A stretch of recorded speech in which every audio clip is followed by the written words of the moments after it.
Ping pong, table tennis, whatever you want to call it, it's a pretty cool game. I can just watch the ball go back and forth like this for a while. These players are the absolute top of their game, so why would I ever try to compare the average League of Legends player to them? Well, let's think about it. They hit the ball back and forth over and over until someone scores, but ideally that actually never happens. The best case scenario is where you just serve and score with no rebuttal from your opponent, aka an ace. Of course, if every game was like this, it would probably be pretty boring to watch. In League, however, I don't want games that stress me out. I just want to win. That means we just want to end the game nice and stress-free and not have our opponents rally the metaphorical ball with us for 60 minutes. Instead, the vast majority of players get these insanely clean wins. Okay, that was sarcasm in case that wasn't clear. This graph is about as back and forth as you can get. So imagine that whenever it's your turn to get the ball, you just score. No throwing back and forth involved. Why is it that our games are never just aces? Why do we end up hitting the ball back and forth over and over instead of just scoring right away? Well, today we're going to be looking at how supports just want to play their game of ping pong and toss leads back and forth all day long, and how you can avoid doing the same thing and capitalize on your opponents being, well, bad. This is you playing your 10th game of League of Legends solo queue, and this is a picture of your match history, but we can change that at skillcap.com, link in the description below. We're going to be following along with not just Nautilus, but also Braum in this game because it takes two to tango. And for the record, this is a platinum game, so you're statistically likely to be making the exact same mistakes. From the very first minute, we're already off to a lead. Nautilus's team actually invades the opponent's red buff and takes it away. Then Graves comes bottom for the fastest level 2 gank in the West, gets both of the enemy's flashes, and chunks Braum out to 100 health. At this point, you'd be hard pressed to find a way to lose this lead with such an advantage, but this guide wouldn't be a thing if he somehow didn't find a way to play ping pong. We have a big issue already where Nautilus is ignoring one of the main principles of bot lane that we always preach, parallel trading. With the current health and level situation, you'd think that red team would win, and they definitely should. But if we look at the positioning of Kai'Sa and Braum relative to their target, they're in perfect sync with each other. The distance is almost exactly the same, and they're applying pressure at the same time onto the same target. Meanwhile, Nautilus might as well not even have a line because his hook is blocked by minions. He needs to be here in order for him to have any effect in the lane. Essentially, even with a massive health and level lead, Ashe isn't going to just hard win a 2v1. He has to flash to remedy the mistake in his positioning, and even doing so, Ashe is forced to flash and heal as well. The fact that this fight is even close should be a dead giveaway of how bad this was actually played by the red team. At this point, we should just be glad Ashe didn't die for our sins. However, not all of our advantage is gone. We're definitely up health and up a level, but you best believe that we're in no way going to play this to score right now. We're just going to bounce the ball. Nautilus decides to suicide into tower instead of pushing the wave, so now his ADC has to pay the price to trying to crash it without him. At this point, Braum has the ball now, and a big chance to score, so let's see what he does with it. The first mistake was not pinging to have Lee Sin shove the wave with them. Because they're just a bit slow on it, they end up handing Ashe a frozen wave, which, to be honest, already gives the ball back.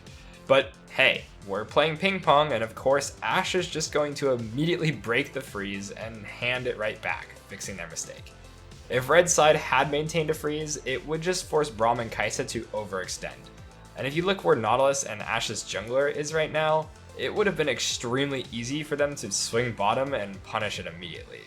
Fortunately for Braum, this obviously didn't happen, and now they can let the wave come into them, collect the farm, and fight with their item advantage. I basically just laid out the game plan for what Braum should do, but the real question is how did I get that, and how do we identify it in our games?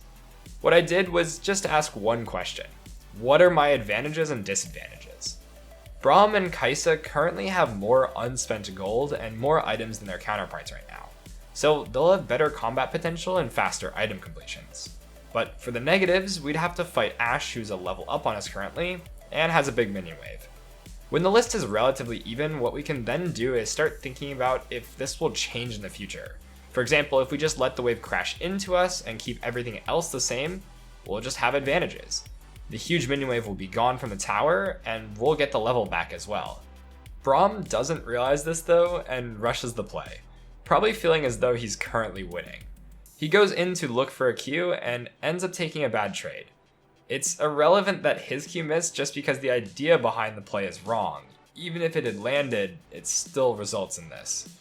Now we've added another disadvantage to the list that even if we wait for the other things to go away, will leave us unable to win a fight. We took a lot of free damage before our advantage is equalized. He rushes yet another play and digs his hole deeper, not waiting for any of the advantages or disadvantages to change.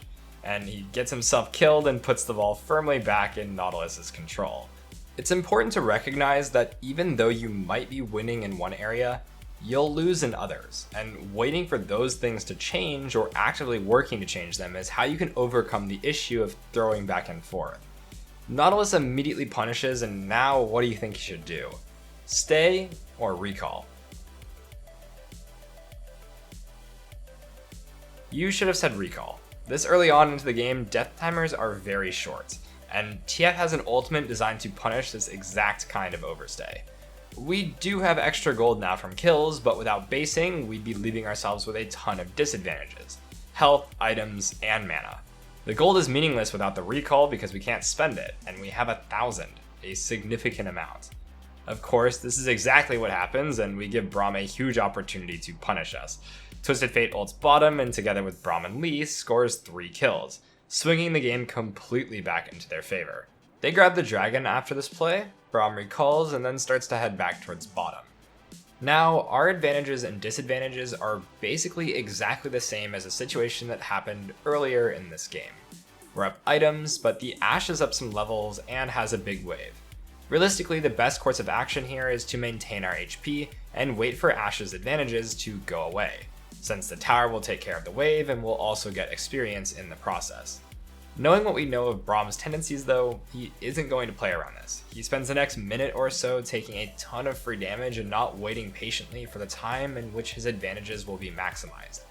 He gets extremely impatient and engages just a slight bit too early. It's so incredibly sad to see the XP bar so close to 6 here for both Braum and Kaisa. Imagine if he had just held onto his health or waited a bit more time. They would surely win this all in. Of course, you could probably already guess the outcome now since we already went through a list of advantages and disadvantages, and those haven't changed. Braum ends up dying, but Twisted Fate ports bottom and at least trades back a kill. They end up getting a 2-for-1, and now we have a question. What do you think Nautilus will do right now? Walk away and take the 2-for-1? Walk under tower and die for free? Walk under the tower and die for fun? Or walk into the tower because this game is an absolute mess and he wants out of it?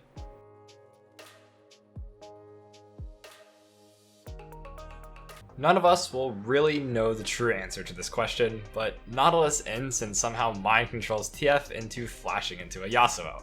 So I guess he's just better than me because I would have never tried to make that play. I think it's really clear that not once did either team actually make 2 consecutive positive plays. There were never any times to get a snowball going because they were too busy playing ping pong and throwing leads back and forth. This is one of the absolute worst issues that plagues lower elos, and is a huge reason why players can't climb.